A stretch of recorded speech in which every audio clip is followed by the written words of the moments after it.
मुस्लिम, सिख, ईसाई, जैन, बौद्ध, पारसी ये परंपरा का धर्म है। ये विचारधारा कहती है कि इन धर्मों की जरूरत नहीं है। कारण क्या है? ये धर्म एक तरह से गुट है, विश्व स्तर के गुट है। जब तक ये धर्म रहेंगे तो ये गुट रहेंगे, जब तक अपने एक नहीं हो सकते। न सारी दुनिया मुसलमान बन सकते, न सारी दुनिया हिंदू बन सकते, न सारी दुनिया बौद्ध बन सकते। जब तक ये धर्म रहेंगे अपन लड़ते ही रहेंगे, एक हो नहीं सकते। अपने एक कैसे हो सकते हैं? इन धर्मों को छोड़ के अपने एक हो सकते हैं। और क्या नुकसान है धर्मों का? अंधविश्वास के स्रोत भी परंपरागत धर्म इनके ग्रंथ। जैसे आप लोग सुनते आ रहे हो सब काली जी वाले पे कंस के वंश की बिजली गिरते, सुनते आ रहे हो? नहीं सुनते आ रहे? इधर सुना? अब बिजली गिरने एक विद्युत की घटना, उसका कंस के वंश से कोई लेना देना नहीं है। अब जैसे आपने देखोगे बिजली रात को चमकती रहती है आसमान में। अब रात को कोई जानवर ही नहीं होता तो जीव कैसे पहुंचेगी वहां? बिजली गिरना एक विद्युत की घटना है, जैसे दो फेस में स्पार्किंग हो जाती है, उस तरह की बात है।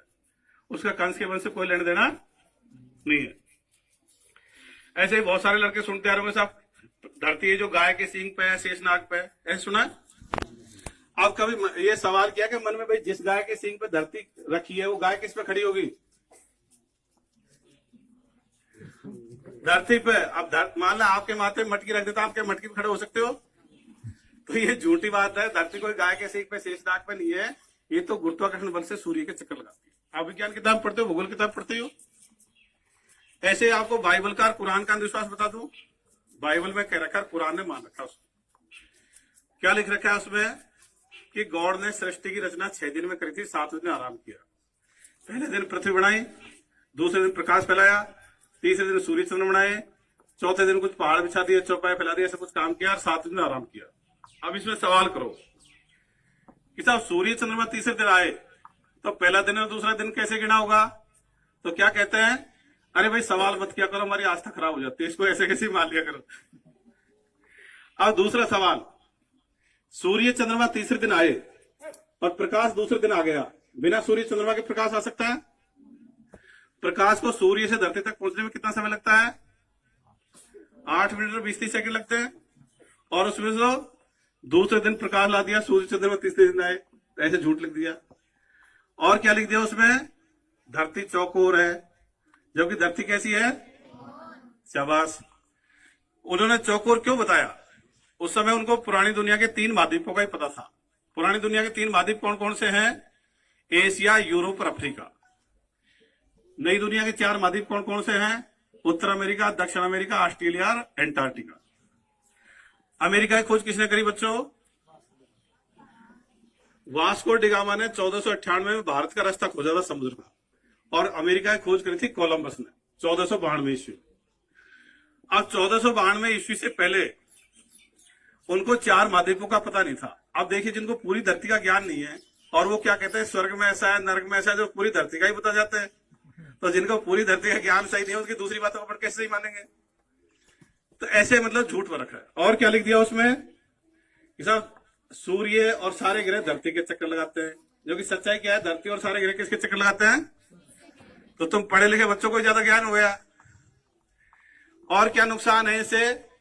धर्मों से सोच सीमित हो जाती है, अपनी सोच का दायरा बन जाता है। जैसे आपको कोई कमरे में बंद कर दिया जाता है, आपको घूमने फिरने का दायरा बता नहीं पता। इसी तरह धर्म के हिसाब से सोच सीमित हो जाती है। जैसे किसी बच्चे की परवरिश मान लें हिंदू के हिसाब से होगी, तो उसकी सोच का दायरा हिंदू ग्रंथ हो गए, हिंदू ग्रंथों में लिखी हुई बातें सही और उसके अलावा सारी बातें गलत। किसी बच्चे की परवरिश मान लें मुसलमान के हिसाब से हो गई, तो उसकी सोच का दायरा कुरान हो गया, उसके लिए कुरान में लिखी हुई बातें सही और उसके अलावा सारी बातें, तो सोच का दायरा बढ़ गया। वैज्ञानिक दृष्टिकोण तो समतल मैदान की तरह है। आप हाइड्रोजन ऑक्सीजन में यहाँ क्रिया कराओ तो पानी बढ़ेगा, अमेरिका में कराओ तो पानी बढ़ेगा, सऊदी अरब में कराओगे तो भी। लेकिन धर्म में अलग अलग बातें हैं। तो एक धर्म मतलब इस तरह सोच सीमित हो जाती है। जैसे एक बंद कमरे का आदमी कभी दूसरे बंद कमरे के आदमी से मिल सकता है, इसी तरह एक धर्म के आदमी की सोच कभी दूसरे धर्म के आदमी की सोच से नहीं मिलती। जबकि समतल मैदान में तो कोई भी किसी से मिल सकता है। और क्या नुकसान है धर्म का? धर्म तो मान लो स्थिर खड़े हुए व्यक्ति की तरह है, विज्ञान रास्ते में चलते हुए व्यक्ति की तरह है। मान लीजिए मैं एक जगह खड़ा हो गया तो मुझे एक बार जो चीजें दिखेंगी वही दिखेंगी, और रास्ते में चलूंगा तो नई नई चीज आएंगे। ऐसे गीता, कुरान, बाइबल में 1000 साल पहले हुई बात थी, आज भी बात है, 1000 साल बाद भी वही बातें रहेंगे। विज्ञान 20-30 साल पहले कुछ था, आज कुछ है, 20-30 साल बाद में और नई चीज आएंगी। ये धर्म या धार्मिक दृष्टिकोण किससे आता है बच्चों? परवरिश से आता है। मतलब जैसी परवरिश वैसे आ जाता है। जैसे मैं एक उदाहरण से पूछूंगा आपको, मान लीजिए अपना अलवर का बड़ा हॉस्पिटल है, उसमें डिलीवरी हो और एक मुसलमान का बच्चा और एक ब्राह्मण का बच्चा अदल बदल हो जाए और ब्राह्मण वाला बच्चा बदल के मुसलमान के घर पहुंच जाए और वहीं उसकी परवरिश हो, तो बड़ा होकर कैसे व्यवहार करेगा? वो मुसलमान जैसे ही करेगा। और मुसलमान का बच्चा ब्राह्मण का आएगा तो बड़ा होकर कैसे व्यवहार करेगा? वो मतलब ऑटोमेटिक नहीं है। भाषा और धर्म ये किससे आते हैं? सीखने से आते हैं। जैसे बचपन में जैसे सिखाया जाता है वैसे ही सीखता। ये विचारधारा ये कहती है कि दुनिया धर्म के बजाय 3-4 हजार साल से धर्म चल रहा है, उसके बजाय विज्ञानवाद पे होती तो ये मोबाइल वगैरह 2-3 हजार साल पहले ही आ जाते। लेकिन धर्म वालों ने क्या किया? आदमी की सोच को रोक दिया। उन्होंने कह दिया इस किताब को पढ़ लो और अपना खुद का दिमाग मत लगाया करो। वो फलाना आदमी सोच गया था, तुम तो इसको रिपीट किया करो, इसकी पुनरावृत्ति किया करो।